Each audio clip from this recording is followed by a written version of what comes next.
PT Destron menyerahkan sejumlah bantuan berupa lampu PJU tenaga surya kepada Masjid Universitas Teguh Umar Melabuh Aceh Barat pada Selasa 14 November tahun 2023.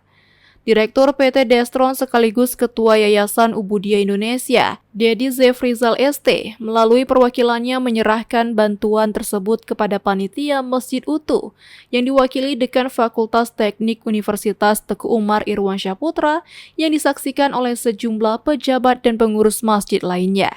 Bapak Dedi Zefrizal mengatakan, UTU merupakan kampus yang fokus dengan konsep energi terbarukan yang diharapkan dapat bekerja sama dengan PT Destron untuk mengembangkan pemanfaatan energi listrik dari tenaga surya ke depannya. Pihak Destron yang merupakan pemilik brand Destron dan penyalur PJU terbesar di Aceh, berharap jika kehadiran perusahaannya dapat memberikan manfaat serta dapat bekerja sama dengan berbagai pihak baik swasta maupun pemerintah di Aceh. Universitas Teguh Umar Melabuh mengucapkan terima kasih kepada Ubudiyah Multi Product atas bantuan lampu listrik solar panel. Dari Melabuh Aceh Barat, Tim Liputan UBI On TV melaporkan.